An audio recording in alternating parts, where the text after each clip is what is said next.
बानी पाकिस्तान कायदे आज़म मोहम्मद अली जिन्ना तदब्बुर और फरासत का आला मुजस्मा थे।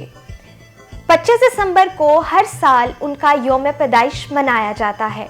आपका कोई अमल हिकमत से खाली नहीं होता था। आप जो इकदाम करते उस पर पहले अच्छी तरह गौर व फिक्र कर लेते थे, इसके बाद इसे अमली सूरत दिया करते थे। तहरीक पाकिस्तान के दौरान मुतअद्दिद मराहिल पर आपने फैसले में ताखीर का मुजाहरा किया, जिससे जुज़वी तौर पर मुसलमानों पर मायूसी पैदा हुई। लेकिन जब आपने फैसले का ऐलान किया तो हर शख्स ने आपके तदब्बुर और फरासत की दाद दी। ख़ुसूसन 1928 में नेहरू रिपोर्ट के मौका पर आपकी तवील खामोशी तशवीश का बाइस थी। अक्टूबर 1928 में इंग्लिस्तान से वापसी पर जब आपने अखबारी नुमाइंदों से इस रिपोर्ट पर इजहार ख्याल के लिए कहा तो आपने रिपोर्ट पर तबसरा करने से ये कहकर इनकार कर दिया कि अभी मुझे इस रिपोर्ट के तफसीली मुताले का वक्त नहीं मिला है। लेकिन आपने इस मौका पर मुसलमानों से अपील की कि वो परेशान ना हो और मुत्तहिद रहें, क्योंकि मसाइल हल होने का वक्त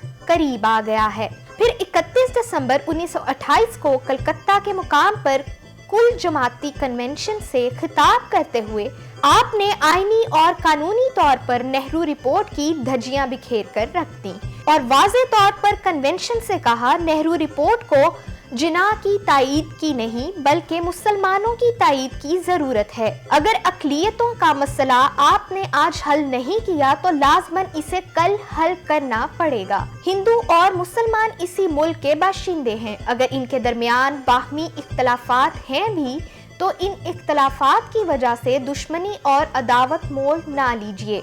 अगर वो बाहम इत्तफाक और यगांगत पैदा करने से माजूर हैं तो कम से कम इतना तो करें कि दुश्मनों की मानिंद एक दूसरे का सर फोड़ कर नहीं बल्कि दोस्तों की तरह आपस में मुसाफहा करके जुदा हों। हिंदुओं और मुसलमानों को मुत्तहिद और मुत्तफिक देखना मेरी जिंदगी की एक बड़ी आरजू है। इस इत्तेहाद के रास्ते में किसी मंतक, नाइंसाफी और किसी कशमकश को हायल ना होने दीजिए। कायदे आज़म की इस दर्दमंदाना अपील के बावजूद कांग्रेस की हिंदू क़यादत ने कायदे आज़म की तरमीम को मुस्तरद करते हुए नेहरू रिपोर्ट, जिसमें मुसलमानों के आईनी हकूक़ को नज़रअंदाज कर दिया गया था, मंजूरी दे दी। मुसलमानों के मसाइल और मुतालबात के सिलसिले में हिंदू क़यादत का रवैया हमेशा हट धर्मी और नाइंसाफी पर मबनी रहा, जिसकी बना पर मुसलमानों के यहाँ ये ख्याल तक़वियत पकड़ता चला गया कि मुसलमानों को अपने हकूक़ व मफादात के तहफ़्फ़ुज़ के लिए एक अलहदा मुस्लिम रियासत तश्कील देना पड़ेगी। इसी असूल की बुनियाद पर कायदे आज़म ने मार्च 1946 में वज़ीर आज़म बरतानिया को एक ख़त में लिखा कि हिंदुस्तान के मुसलमान हिंदुस्तान की तकसीम और पाकिस्तान का क़याम चाहते हैं और यही हिंदुस्तान के मसले का वाहिद हल है। बानी पाकिस्तान कायदे आज़म मोहम्मद अली जिन्ना ने हसूल पाकिस्तान के लिए हिंदुस्तान के मुसलमानों की मरहलावार सियासी तरबियत की। अगर हम आपकी 1937 से 1947 तक की सियासी जिंदगी को देखें तो हमें आपकी तकारीरों बयानात से ये हकीकत वाज़े होती हुई नजर आएगी कि कायदे आज़म के जहन में इब्तदा ही से मुसलमानों की आखिरी मंजिल थी। पाकिस्तान की पहली सालगिरह के मौका पर 14 अगस्त 1948 को कौम के नाम अपने पैगाम में फरमाया, याद रखिए कि क़याम पाकिस्तान एक ऐसी हकीकत है जिसकी तारीख़ आलम में कोई नज़ीर नहीं मिलती।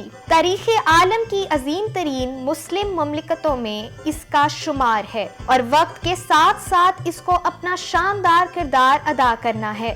सिर्फ शर्त यह है कि हम दयानतदारी, खलूस और बेगर्जी से पाकिस्तान की खिदमत करते रहें। मुझे अपनी कौम पर एतमाद है कि वो हर मौका पर खुद को इस्लामी तारीख, अजमत और रवायात का अमीन साबित करेगी। आज बहैसियत कौम क्या हमने वही किरदार अदा किया है जिसकी कायदे आज़म हम सबसे उम्मीद रखते थे। पाकिस्तान जिंदाबाद।